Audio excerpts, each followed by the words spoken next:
Chapter 4. The first pageant rehearsal was usually about as much fun as a 3-hour ride on a school bus and just as noisy and crowded. This rehearsal, though, was different.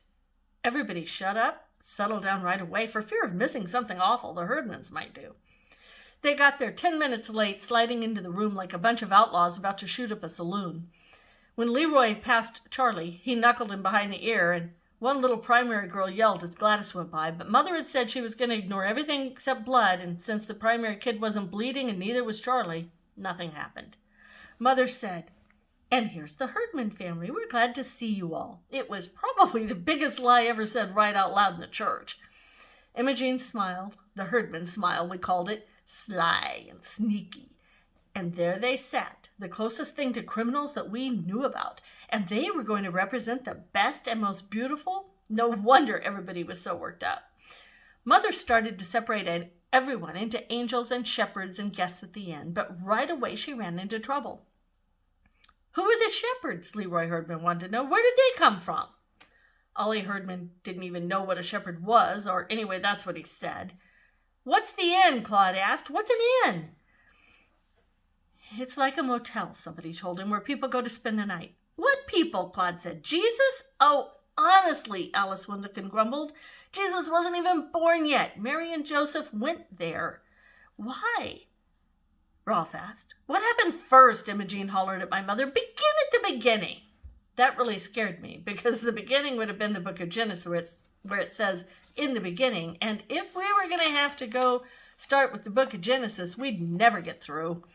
The thing was, the Herdmans didn't know anything about the Christmas story. They knew that Christmas was Jesus' birthday, but everything else was news to them.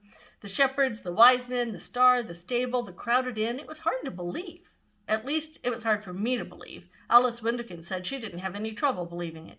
How could they find out about Christmas story, she said. They don't even know what a Bible is. Look at what Gladys did to that Bible last week. While Imogene was snitching money from the collection plate in my class, Gladys and Ollie drew mustaches and tails on all the disciples in the primary grade illustrated Bible. They never went to church in their whole life until your little brother told them we got refreshments, Alice said. And all you ever hear about in school is how to make ornaments out of aluminum foil. So how would they know the Christmas story? She was right, of course. Of course, they might have read about it, but they never read anything except amazing comics, and they might have heard about it on TV, except Ralph paid 65 cents for their TV at a garage sale, and you couldn't see anything on it unless somebody held on to the antenna, and even then you couldn't see much. The only other way for them to hear about the Christmas story was from their parents, I guess. And I guess Mr. Herdman never got around to it before he climbed on that railroad train, and it was pretty clear Mrs. Herdman had given up ever trying to tell them anything. So they just didn't know, and Mother said she had better begin by reading the Christmas story from the Bible. This was a pain in the neck to most of us because we knew the whole thing backward and forward and never had to be told anything except who we were supposed to be and where we were supposed to stand. Joseph and Mary, his espoused wife, being great with child, pregnant, yelled Ralph Herdman. Well, that stirred things up. All the big kids began to giggle, and all the little kids wanted to know what was so funny, and Mother had to hammer on the floor with a blackboard pointer. That's enough, Ralph, she said, and went on with the story. I don't think it's very nice to say Mary was pregnant, Alice whispered to me. But she was, I pointed out. In a way, though, I agreed with her. It sounded too ordinary. Anybody could be pregnant. Great with child. That sounded so much better for Mary. I'm not supposed to talk about people being pregnant. Alice folded her hands in her lap and pinched her lips together. I'd better tell my mother. Tell her what? That your mother is talking about things like that in church. My mother might not want me to be here. I was pretty sure she would do it, too. She wanted to be Mary, and she was mad at Mother. I knew, too, that she would make it sound worse than it was, and Mrs. Windican would get madder than she already was, and Mrs. Windican didn't even want cats to have kittens or babies to lay eggs, and she wouldn't let Alice play with anybody who had 2 rabbits. But there wasn't much I could do about it except pinch Alice, which I did.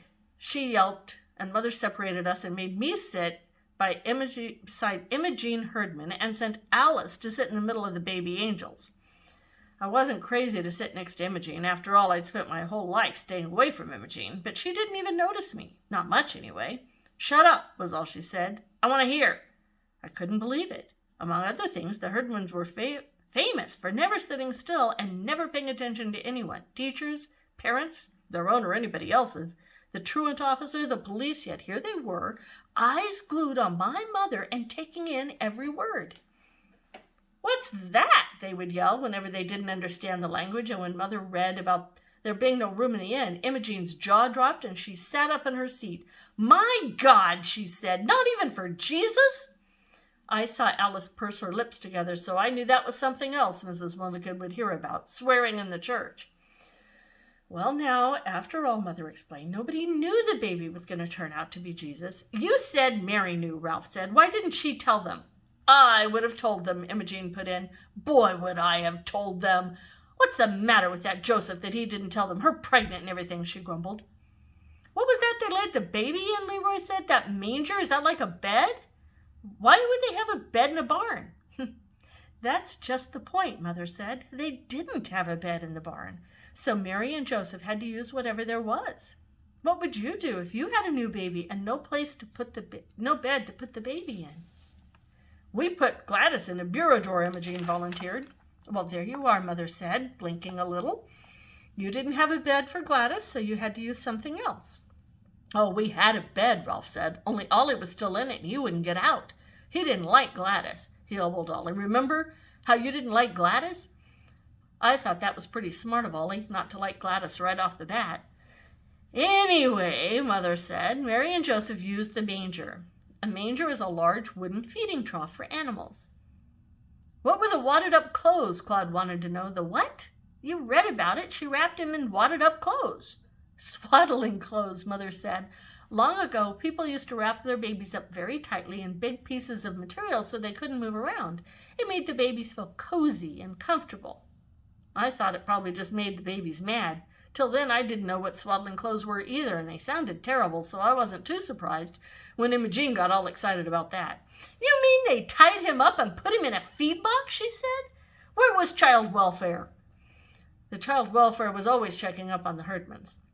I'll bet if child welfare had ever found Gladys all tied up in a bureau drawer, they would have done something about it. "And lo, the angel of the Lord came upon them," Mother went on, "and the glory of the Lord shone round about them, and—" "Shazam!" Gladys yelled, flinging her arms out and smacking the kid next to her. "What?" Mother said. Mother never read Amazing Comics. "Out of the black night, with a horrible vengeance, the mighty Marvo—" "I don't know what you're talking about," Gladys, Mother said. "This is the angel of the Lord who comes to the shepherd in the fields. And out of nowhere, right? In the middle of the black night." "Well," Mother looked unhappy, "in a way." So Gladys sat back down, looking very satisfied, as if this was at least one part of the Christmas story that made sense to her. "Now when Jesus was born in Bethlehem of Judea," Mother went on reading, "behold, there came wise men from the east to Jerusalem, saying—" "That's you, Leroy," Ralph said, "and Claude and Ollie, so pay attention." "What does it mean, wise men?" Ollie wanted to know.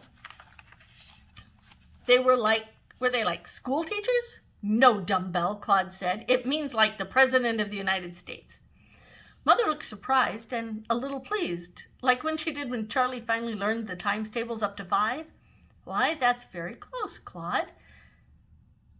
Actually, they were kings." "Well, it's about time," Imogene muttered. "Maybe they'll tell the innkeeper where to get off and get that baby out of the barn." They saw the young child with Mary, his mother, and fell down and worshipped him and presented him gifts, gold, frankincense, and myrrh. "What's that stuff?" Leroy wanted to know. "Precious oils," Mother said, "and fragrant resins." "Oil?" Imogene hollered. "What kind of cheap king hands out oil for a present? You'd get better presents from the firemen." Sometimes the Herdmans got Christmas presents at the firemen's party, but the Santa Claus always had to feel around in the bag to make sure they weren't getting bows and arrows or dart guns or anything like that. Imogene usually got sewing cards or jigsaw puzzles, and she never liked them, but I guess she figured they were better than oil. Then we came to King Herod, and the Herdmans had never heard of him either. So Mother had to explain that it was Herod who sent the wise men to find the baby Jesus. Was it him who sent the crummy presents, Ollie wanted to know? And Mother said it was worse than that. He planned to have the baby Jesus put to death. My God, Imogene said. He just got born and already they're out to kill him? The herdmans wanted to know all about Herod and what he looked like and how rich he was and whether he fought wars with people. He must have been the main king, Claude said, if he could make the other three do what he wanted them to. If I was their king, Leroy said, I wouldn't let some other king push me around. You couldn't help it if he was the main king. I'd go be king somewhere else. They were really interested in Herod, and I figured they liked him. He was so mean, he could have been their ancestor, Herod Herdman. But I was wrong. Who's going to be Herod in this play? Leroy said. We don't show Herod in our pageant, Mother said, and they all got mad. They wanted somebody to be Herod so they could beat him up. I couldn't understand the Herdmans. You would have thought the Christmas story came right out of the FBI files. They got so involved in it. They wanted to bloody into Herod, worried about Mary having her baby in a barn, called the wise men a bunch of dirty spies, and they left the first rehearsal arguing about whether Joseph should have set fire to the inn or just chased the innkeeper into the next county.